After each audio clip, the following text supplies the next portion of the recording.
Hello viewers, welcome to our channel. ఈరోజు కొన్ని informative and interesting facts గురించి తెలుసుకుందాం.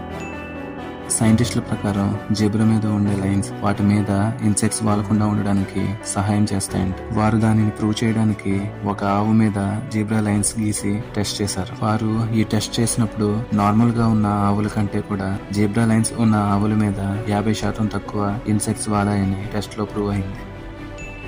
1964లో బెల్ ల్యాబ్ లో ఇద్దరు సైంటిస్టులు ఎక్స్ట్రీమ్లీ సెన్సిటివ్ హార్న్బిల్ హార్న్ యాంటెనాతో పనిచేస్తున్నారు. వారు ఆ ఎక్స్ట్రీమ్లీ సెన్సిటివ్ యాంటెనాను యూజ్ చేసి స్టడీ చేస్తున్నప్పుడు వారికి ఒక బజింగ్ సౌండ్ డిటెక్ట్ అయిందంట. ఆ తరువాత ఆ బజింగ్ సౌండ్ ని అనాలిసిస్ చేసి కొన్ని టెస్టులు చేసిన తర్వాత అది ఒక బిగ్ బ్యాంగ్ నుండి రిలీజ్ అయిన రేడియేషన్ అని తెలిసింది. వారు దాన్ని సైంటిఫిక్ గా ప్రూవ్ కూడా చేశారు. దానికి గాను వారికి నోబెల్ ప్రైజ్ కూడా వచ్చింది.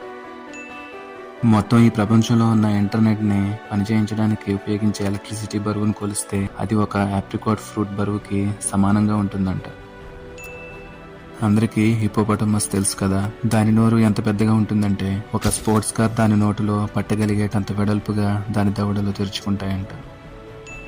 మనం ఒకవేళ భూమి నార్త్ పోల్ నుండి దాని కేంద్రంలోనికి పడిపోతే భూమి ఉపరితలం నుండి కేంద్రానికి పడటానికి 19 నిమిషాల సమయం పడుతుందంట. ఫ్రెండ్స్, ఈ ప్రపంచంలో ఎంత ఉన్ని ఉత్పత్తి అవుతుందో తెలుసా? ఈ ప్రపంచం మొత్తంలో కేవలం 4 నిమిషాల 13 సెకండ్ల సమయంలో ఉత్పత్తి అయ్యే ఉన్నితో ఏకంగా స్టాచ్యూ ఆఫ్ లిబర్టీకి సరిపోయేటంత పెద్ద జంపర్ సూట్ ని తయారు చేయొచ్చంట.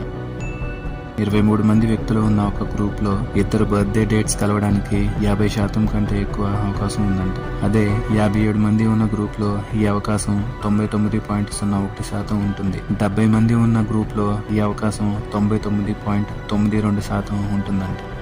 ఫైనల్ గా చిన్న రిక్వెస్ట్ ఫ్రెండ్స్, ఈ వీడియో మీకు ఇంట్రెస్టింగ్ గా అనిపిస్తే లైక్ చేయండి. మన ఛానల్ ని సబ్స్క్రైబ్ చేసి నాకు సపోర్ట్ చేయండి. Thank you everyone.